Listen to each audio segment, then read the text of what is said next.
welcome back to another episode of Come Over for Dinner. I'm so excited you're joining me today. Today I have a very special guest. She is literally across country from me. She lives in New Hampshire. Her name is Debbie, and she is from Wonderful Life Farm. She blogs on wonderfullifefarm.com. She lives in rural New Hampshire with her husband and her sometimes well-behaved golden retriever, Carson. Welcome, Debbie. Thank you. Thank you. Nice introduction. I'm so pleased to be here today. Well, I'm so glad you could join us. Her website tells a little bit of her love for creating joyful moments and happy memories. On her website, Debbie says, "We love welcoming family and friends from coast to coast to our home for meals, backyard gatherings, parties, holidays, and long stays. I take joy in everyday moments, long walks, candlelit evenings, family stories, and long lingering dinner conversations." This sounds magical and something we probably all aspire to. Tell us a little bit about your take on hospitality and how you do it in your life. Oh, boy. That's a great question. I think hospitality is something that my husband and I always wanted to do from the time we got married, even in our very first apartment. We always had guests over for dinner, and then we bought a small condo. We lived in Southern California at the time, and we lived in that condo far longer than we ever intended. So we had all five of us in 900 square feet for a while. Such is life sometimes. Yes, but there's a line from O. Henry's Gift of the Magi that says, "Houses full of love have elastic walls." And so I sort of embraced that when we lived in our very small quarters, all five of us. And so we always had people over for dinner. We always had a Christmas party. We never let how small or big our house was impact showing hospitality to others. So, and then it's just wonderful. kind of grown from there. And we host a lot of parties and have people over. We have people stay for, a week or longer, which is really fun. And yeah, it's just been kind of a way of life for our 35 years of marriage. Well, coming up, I've heard you have harvest parties as well. Or have you already done your harvest parties? We don't do it every year because the harvest party is a lot of work. But it's one of your bigger events. Yes, it is. It's a lot of fun, but it's a lot of work. And so we tend to have it about every 2 or 3 years. And we set up long tables in the backyard, wooden chairs all down the tables. We do pumpkin carving for the kids, and we play various games. They bob for apples. We did, eating the donuts off the string, which I thought was just going to be a kid's activity the first year. But the adults jumped in. The kids finished, and the adults were like, "Wait, don't we get to go?" So now they I always love a good donut so much that we do it for the adults too. And we cook chili or soup over the open fire in a big cast iron cauldron. One time we did a pork tenderloin on a spit over the fire too, and that was ambitious but fun. And then we end with s'mores around the fire pit, and it's all candlelit and just very beautiful with all the autumn foliage, and just something that we and hopefully our friends really look forward to. Yes, it sounds similar to a fall festival. I also read that you do a family dinner every Sunday. How large is your family, and how many do you host, or do you still do that? We do. We have 8. There are 8 of us every Sunday for dinner. And so everyone was just here last Sunday. And it's just a sweet time that we get together. And it's just very casual. I make most of the meal, but my mom and my sister-in-law bring some. And we usually follow it up with a movie night or something at the end. It's just a nice way to round out the week or start the week, I guess. So what inspired you to start your blog at wonderfullife.com? I mean, your pictures are just beautiful, and you have some really interesting ideas of different ways to invite people over to your home. I saw on there in the summertime, you posted something about hosting an ice cream social. And at other times you've talked about seasonal events, like you mentioned your Christmas party or a harvest party. Oh, the other thing on her blog on wonderfullife.com, she has a shop with beautiful things to use when you're hosting. There's a list on there that talks about the essentials for a butler's pantry, just how to collect items, and not always brand new. You can go to resale shops or antique shops or garage sales and find pieces that will help you when having people over, hosting larger groups. There's recipes on the blog, travel ideas, and beautiful photography. So tell me a little bit about what started that. What started that? I think my love for hospitality and entertaining started when I was about maybe 6 or 7 years old. And we knew a family that had a big Christmas party every year. And I looked forward to this. I mean, I'm sure I went to it even when I was younger than that, but I looked forward to this so much every year. And while the other kids were like running around and playing, I did a little of that. But I would like to sit in the formal dining room. This family like pulled out all the stops. This was a big Christmas party. Men wore suits, women wore long dresses. I mean, it was a to-do. And I would like to sit on this little chair in the corner of the formal dining room. There was a little table next to it, with a small silver platter with fudge, which was very enticing. And I would just sit there and I would watch the people as they'd come in and pick up a plate and go around the buffet table. And I liked to watch the doors swing open in and out of the kitchen so I could see the food going in and out. And the chandelier was sparkling and music and people were talking. And it was just mesmerizing to me as a small child. And I was intrigued by how it all came together, behind the scenes. So I was always trying to peek into the kitchen, and I just liked watching, just people watching. It was fascinating to me, and the fudge was a draw too. And of course it was. Yes. And so I just grew up with that party, and then they moved away, and we didn't go to that party anymore. And I missed it so much. And so then when our oldest, because we have 3 grown kids and 6 grandkids, but when our oldest was maybe almost 2, I said, we should have a Christmas party. And so we started it, and we've had it almost every year since, except for 2020, COVID. And the year I was enormously pregnant with our 3rd child. But other than that, I think we've had it every year. So for about, I think this might be 33 years this year. So that was kind of where my love of it all began, I think. Yes. How do you start, or how far in advance do you start planning the Christmas party? As soon as it's over, exactly. You start planning for the next year. Like the Rose Parade. Yes. Yeah, I do. I usually make some notes about what I need to change next time, what went wrong, what serving piece we need, something like that immediately, like the next day when it's fresh in my mind. And I start thinking about invitations out now. And I like to have those out by like second week of November, probably. But I've done it so long that I don't have to think about menu too much because I kind of know what people want. And so that sort of falls together in the last couple of weeks. And then it's kind of like all hands on deck for the whole week, cooking and prepping and cleaning and all the last minute decorating and everything. So we probably have about 50 to 60 people that come. But when we lived in California, I know there was one year we maxed out at 120. Wow. It was crazy. But in California, you can have all the doors and the windows open and the kids are flowing inside and out. And it's just, it's mayhem, but your house holds more because you're using the overflow from outside. So your Christmas menu, do you repeat the same thing every year pretty much so that it's a tradition? People really look forward to the same types of foods, or do you try to change it up every year?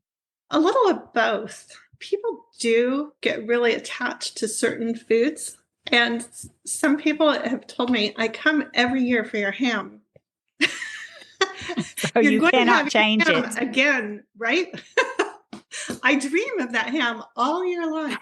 And it sounds really like the simplest thing. And so if I don't have ham, people will be very disappointed. So have to do ham. And I do like a cheese board, crackers, something fresh, cookies, maybe a cake. Cookies that kind of change up all the time. So except gingerbread men, I always have gingerbread men. So Those are classic. yeah, Do you do all of the prep and work yourself in the I kitchen? You do. said the week ahead is kind of all hands on deck. So for a week, you're making all the food, prepping all the food, that making all the cookies, or do you bring in help? No, when all our kids lived at home, definitely people helped. But now it's just me and my husband. And so I had to be a little bit more cunning about what I do and how far I get started. So I will do the cookies that will freeze well at the beginning of the week, maybe the first 2 or 3 days. Put them in the freezer, like gingerbread men can go in the freezer, brownies can go in the freezer. And things like that will happen the first 3 days. More intensive moisture cookies will happen probably like 2 days out. The day before, I'll do any sort of decorating on cookies that need to happen, as well as cleaning and tidying the entire house. Like we had an expression that my kids grew up with. There's like the house is clean or the house is party ready. And party ready meant like spotless, spotless, everything in its proper spot. It's looking great. So anyway, so the house is cleaned the day before, tidied, and gets party ready at the last few hours before. So, and then I start pulling out all the things, and putting them out. Well, that's a good system because it allows you to know you're going to be ready and there's not too many tasks right there on the very last day. Yes. It's Yeah. it's good when you're hosting a big event like that and lots of people are coming over and you're the one doing all the work. It's very good to be organized.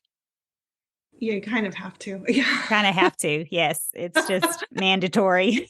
Either have to or you just have to go with the flow and Right. make the Just best of it. Yeah. exactly. Just put a smile on even though you know everything's not party ready. Right.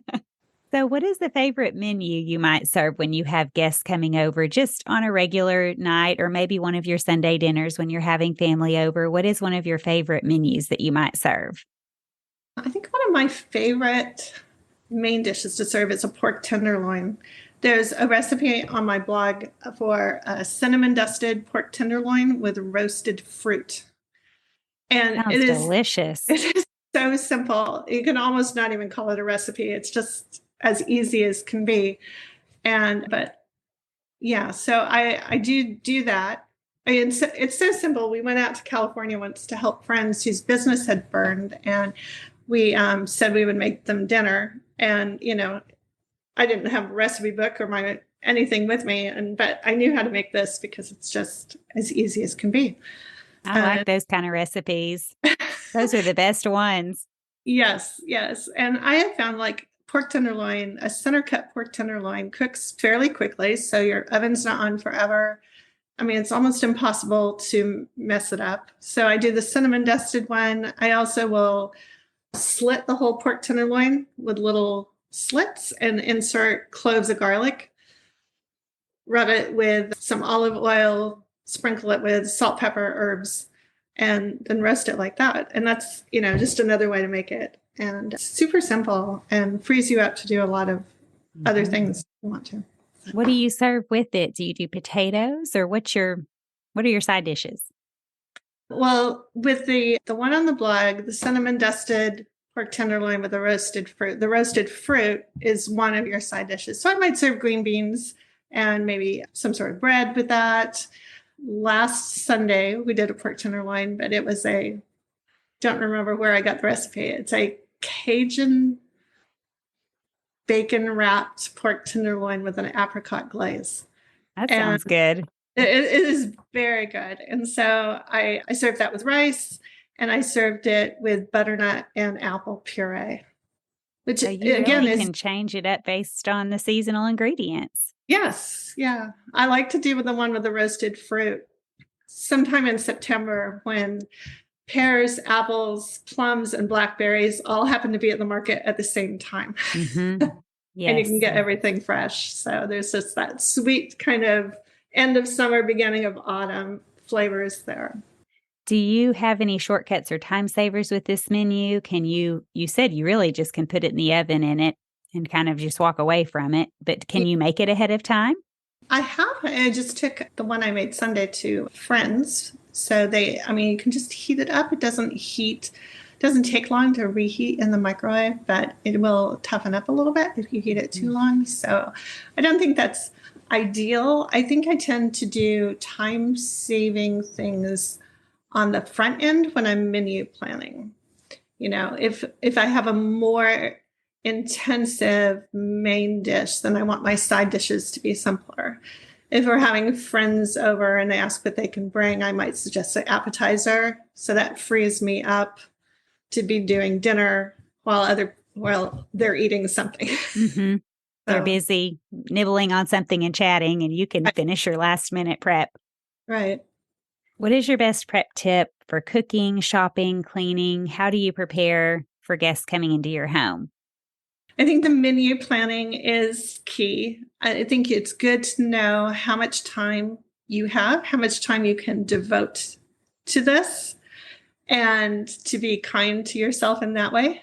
If you have lots of little kids running around, then maybe it's not the time to have too ambitious of a menu, to keep it simpler with a soup, a salad, some bread, and a dessert, something like that. If you can do your dessert the day before, have something fresh like a salad coming out of the refrigerator, and then just have to fuss with a main dish and a side, perhaps. It does really free you up to spend more time with your guests. Mm-hmm. I really liked one of your blog posts on a well-stocked pantry. There's a list, and the list is divided into dry goods, canned and bottled goods, baking items, and produce. And the list is very thorough and helpful. And in that blog post, you talk a little bit about how a well-stocked pantry, just having all of your essentials on hand, makes your meal planning and your grocery list easier. And I have found that throughout the years to be so true. If you know you have basics in the pantry, you can create a lot of times it's just a simple meal. Or if you're doing a quick run to the grocery store, it's just a few last minute items as opposed to every single thing in the recipe. Your tips on having a well stocked pantry is a good one.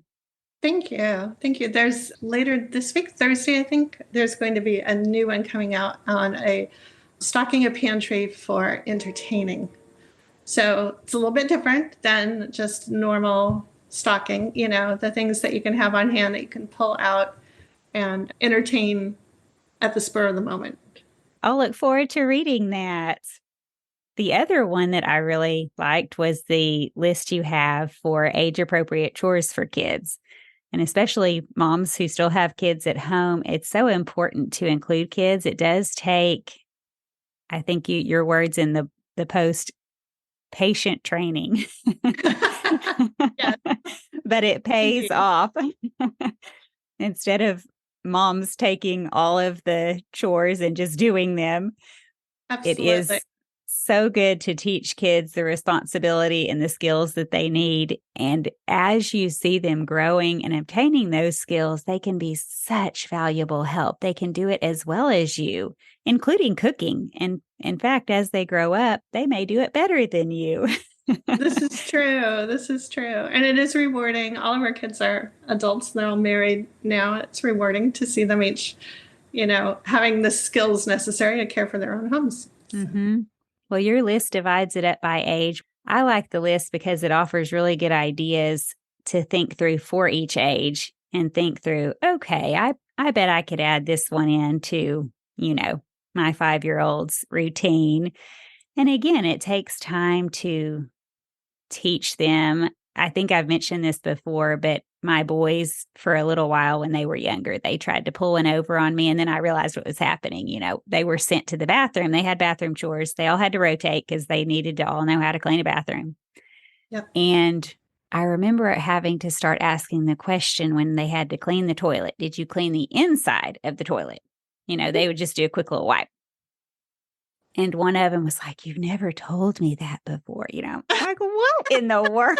Yes, I have. So then We talk about how to clean the inside, use the toilet bowl cleaner and all that. And one of them was just very incompetent at it and didn't know what to do. And I realized that as I'm talking about it, I'm doing it, while he's kind of standing off to the side. I'm like, oh, I see what's going on. He was very happy for mom to come in and do it. Not that, and I realized I'm not telling him and watching him do it and letting him learn. I'm doing the chore for him. It's like, okay. It's a learning experience for moms too, Yeah. isn't it? Yes. Like, come over here, buddy. You're going to do it and I'm going to watch you.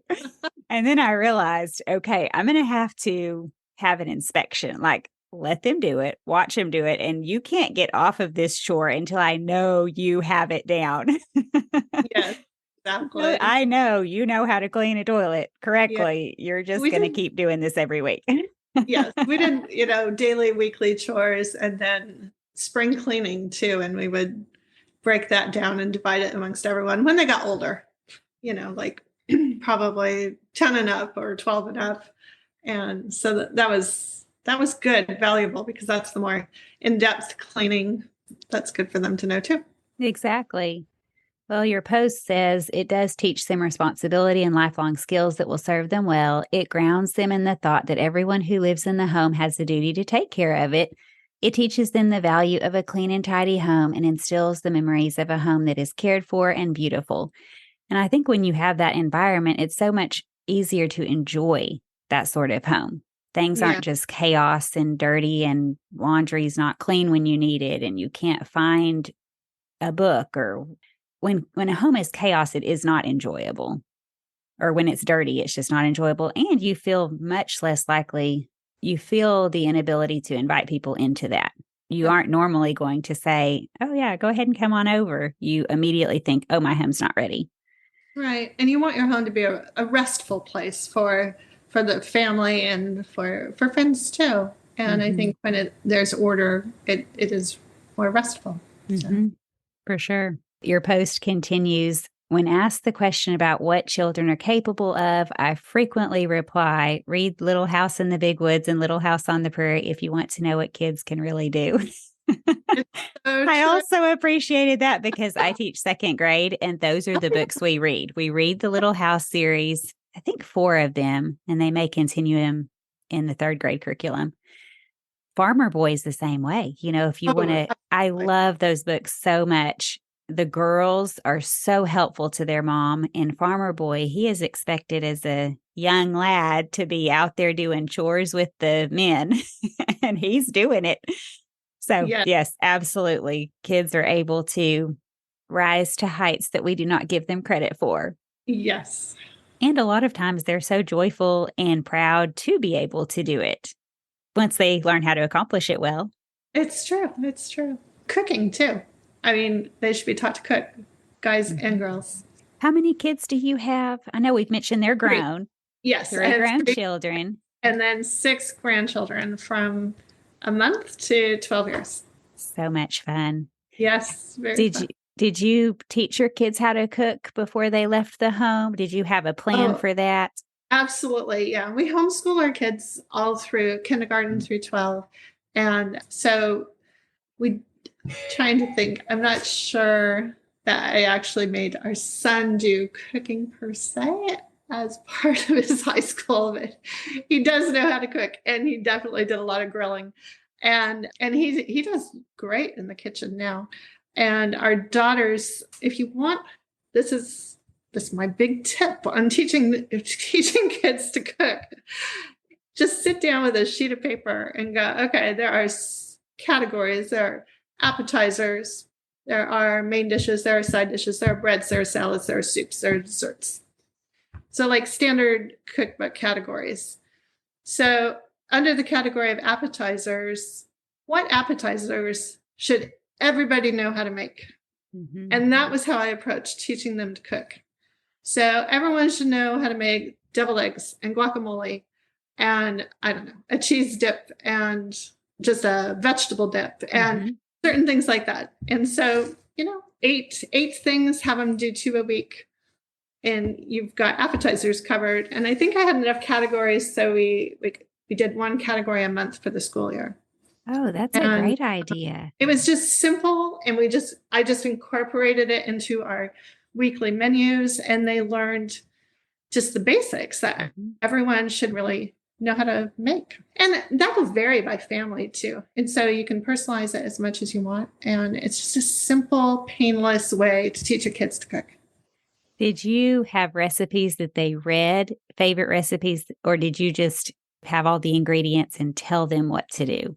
Probably a little bit of both. Yeah, a little bit of both. And I then think sometimes they're inspired and they find a recipe that they want to cook on. absolutely.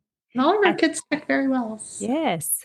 Well, I Yeah. think once you have the basics down, you can use that as a springboard to do even bigger things, or not bigger things, but just more complex things. Once you know the basics of cooking, the basics of how to read a recipe, kind of like you were saying with your son, all of a sudden you're like, wait, he really can cook.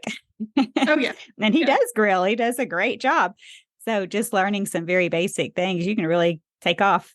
And such a fabulous idea to incorporate it as part of your daily meals that you're eating anyway, and as part of a school curriculum. Then it makes it not seem so daunting to say, I'm going to teach my child how to cook. That does sound a little Oh, overwhelming. yes. That would just make me crazy if it had to be something formal. But when you can just incorporate it into your normal family life, Mhm. it's so much easier. When you had them cook, did you have them also make a shopping list, plan the menu, or was it just to start with, we're just simply going to make this appetizer today? Probably it was a little of the we're just going to do this at first. And then when our first daughter was 18, we actually opened up a separate checking account that she had the debit card to. It was just for food. Every week, the food budget was put into that account. And she was responsible for a week worth of groceries. She had to plan the menus. She had to make the list. She had to stick to the budget because there wasn't more money in there than just what we gave her. So she had to figure it out. So that was really valuable for her. Mhm. Our second daughter, so the daughters are first and second born. The son is the youngest. Second daughter had her own baking business at the farmer's market by the time she was 16. And so she was already putting together grocery lists and doing that. So we never did that with her because she was already managing her Mhm. own budget for that. And yeah. And then our son joined the Coast Guard at 19. So he didn't get that experience from us. Right. Oh, that sounds like a wonderful idea as well. And it's good to look at your kids individually and say, okay, well, this one has the skills. This one needs me to create a way for her to have the skills, and just ensure that both are getting what they need. And oh my word, I would have loved to have been at her farmer's market and tried what she was making. Oh, she's good. Focaccia, baguettes, and croissants, and Oh, yeah, everything. well, that's a She missed did not learn opportunity. all of that from me, though. She took off. She did. Yes, she had. Speaking of taking off, once you know the basics, being able to cook for a whole farmer's market table, that's pretty incredible. Yes, at 16. Yes, that's pretty good. So, what is your best advice for showing warm hospitality to those coming into your home? How do you make your home feel welcoming? Mm. I always like to greet people at the door. People should be greeted warmly and sent off warmly. And I will say at our Christmas party, it's sometimes just chaos and people let themselves in. And that makes me happy too, that they feel comfortable to do that. Hmm. And we always have fresh flowers or some sort of centerpiece on the table.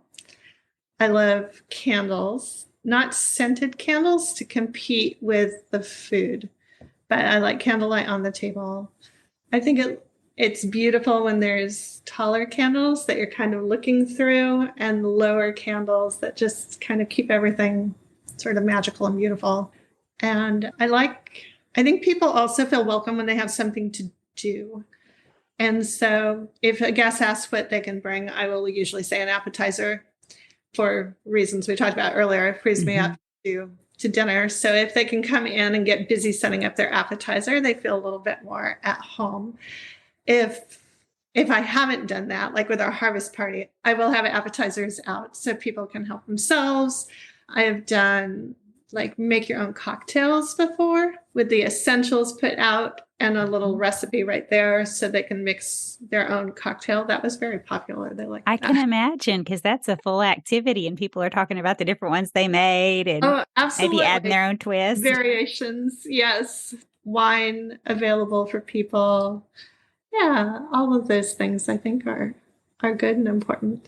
Mhm. So, what is your must have kitchen item? I think with all of your lists we've talked about, you have a lot of must have kitchen items for your butler's pantry and your well stocked pantry, but Yes. pick some favorite things. What are your absolute, I love this, everyone needs this? I probably have a twofold answer to that. For a real practical, you can go and buy it kind of answer. I think that Williams Sonoma's measuring cups, metal measuring cups and spoons just cannot be beat. They will last you your entire life. I've probably had mine 25 years and they look as good today as they did when I bought them.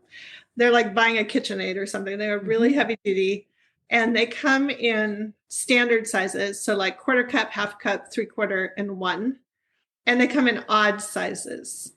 So you can get the odd size includes 1/3, 2/3, 1.5 cups, and 2 cups. That's valuable. Yes. I need those. And the measuring spoons are the same way. So there's an eighth teaspoon. If you get like both sets, there's an eighth teaspoon, a quarter, a half, one. Let me see, 2 teaspoons, 1.5, 1 tablespoon, 1.5 tablespoons, and 2 tablespoons. I think is the whole set. That would be a fabulous gift for a wedding shower. Oh, absolutely. Because Yeah. even if they've registered for one, it's probably not as nice as this one, but also you can handle more than one set in a kitchen. A lot of times, if you're cooking a lot, you really want more than one set, but this one does sound like a lifetime warranty type set. Yes. Yes. I've just used them all the time and I'm so glad I have all the pieces. So Are they stainless steel or copper? They're stainless steel, Williams Sonoma brand. Yes, I believe so. Okay, So I'll have to look it I up know and they've put a link. redesigned them since mine. So mine were definitely made by Williams Sonoma. They say that on it, but I know they still have the standard and odd sizes. I think it's what they're called. So Okay. So that's the real practical. You can go buy this tip. The other one, so Stonewall Kitchen, the company that does jams and all sorts of things, is based in York, Maine, and which is like an hour and 15 minutes from us, maybe. And pre-COVID, they had a cooking school that they brought in chefs and cookbook authors from all over the country and probably the world to teach there. And you could sign up for a class. And you'd sit there and they would cook a whole meal and they would serve you each piece as they finished it. And it was just a lovely, lovely experience. And I learned a lot by going to a few of their classes. But one of the things I really enjoyed was just kind of watching for the tips they weren't necessarily sharing. Maybe they didn't even realize you didn't know them because to them they were so commonplace. Right. To see how they function efficiently in the kitchen. And what I discovered by watching them is that they have multiples of the things they use the most. So that would be my other big tip. And that's going to be individual choice of what items you usually use the most. So for instance, I have lots of wooden spoons. I have about 8 different whisks because I do not like having to stop and hand clean a whisk to go on to the next thing that has to be whisked. I agree. Cheese graters probably fall into that same category too. So I have that. I have 2 1-cup liquid measures, 2 2-cup liquid measures, and then I have a big batter bowl that's 8 or 10 cups, I think. And then I have 2 of those small little things. They almost look like a jigger that measures in ounces. And so just not having to stop and wash something and drying it to do the next step of a recipe, but just being able to reach over and grab what you need again helps so much with your prep work, with your cooking, with your baking. Just really speeds things up. I have been very slowed down by not having a second KitchenAid bowl when making a cake that requires you to whip egg whites. Which, if Yeah, I had had the forethought, potentially I would have mixed the egg whites first and set them over to the side if they would have even lasted that long, because you don't want them to fall. But right. I have made an entire cake and then it says, whip your egg whites. And I currently do not have a hand beater, which I need to buy. I used to have it years ago. And then when I got the KitchenAid, I didn't use it. I'm sure it was either broken or I put it in a garage sale. Who even knows? Now I need to replace it, but going to replace it, they are so expensive and I would barely use it. And so I'm like, well, maybe I should just put the money towards a second KitchenAid bowl. But anyway, all I'm saying is I've had to take the batter out of the KitchenAid bowl, wash it, chill it, because now it's hot from the hot rinse water. Chill it. I mean, it slows me down so much. So this is a great tip. Fabulous tip. Cutting boards, that would be another thing that you Mhm. should have multiples of, like multiple plastic ones that are, don't absorb bad stuff, and then multiple Mhm. ones that are wood that you just use for fruits, vegetables, bread, that sort of thing. Mhm. From all your years of hospitality and having people into your home, whether it's Sunday dinner or your Christmas party, do you have a story? Anything that has gone wrong? Or has it always just gone swimmingly? You're laughing a little too readily. Well, there was a particular grandchild and one of his little buddies went around and spent the whole Christmas party blowing out candles throughout the house. And I like a lot of candles, like in every room, for the Christmas party. And I couldn't figure out how they were all going out. So I caught them at it. And I kept going around and relighting candles. So there was that year.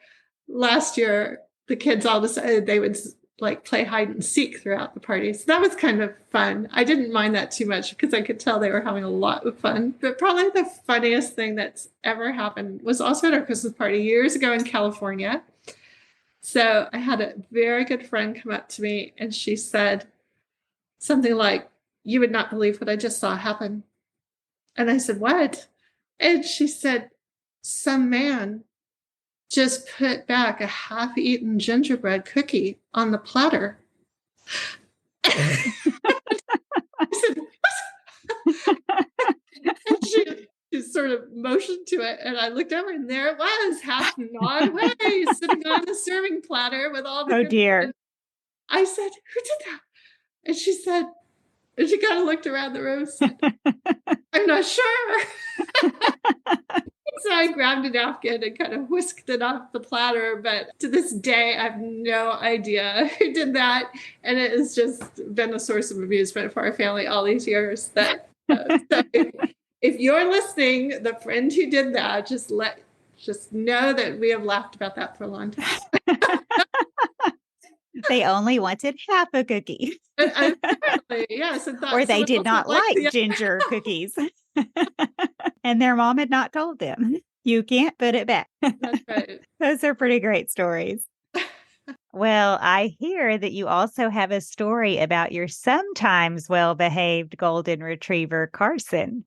True. It's very true. So Carson is the third golden that we've rescued. They've all been rescues. And the rescue group, when they received him, they named him Carson. And when we were looking for a rescue dog, rescue golden specifically, that one caught our eye because at the time, our daughter lived at home still, and we are huge Downton Abbey fans. And Carson the butler is my favorite character. I love Ah, Carson. And so if your listeners don't know, Carson is the butler. He's always operates with decorum and honor. Everything has to be done perfectly for the sake of the house. There's not yes. a spot on the table when Carson is presiding over it. So, anyway, so we said, "Oh, he's named Carson. This dog is perfect for us." And so we submitted an application, got approved, got Carson. And he was shipped up to us, and we met him, picked him up in Vermont. I believe it was the first Saturday in December. And they always say, keep the home environment very calm for your new rescue dog, for a few weeks. Well, the following Saturday was our Christmas party. And I'm not just inviting 50 or 60 people because we got a dog. Right. And so the dog is just going to have to roll with us as a family. And this is how we operate. He's going to We have to join the parties. party. That's right. So, the party started and everything was going fine. I think we actually kept him on a leash and one of us held him through most of the party. And then towards the end, when the front door wasn't opening and closing quite so often, we let him off. And he was doing really, really well. And we were so pleased. Then near the very end of the party, it had pittered down to just a few people left. And we were sitting in the family room around the fire and around the Christmas tree, and we were talking. And all of a sudden, someone says, "Where's the dog?" Oh, no, And that's never a good sign. I realized I have not seen or heard of the dog for a while now. And I'm He was being very quiet, very sneaky. Where is he? So I leaned back and peered around the corner into the formal dining room, which is where the serving table is all set up. It's long tablecloth, all the polished silver, the crystal chandelier, all the candles. It's a very nice, fancy party like environment. Yes.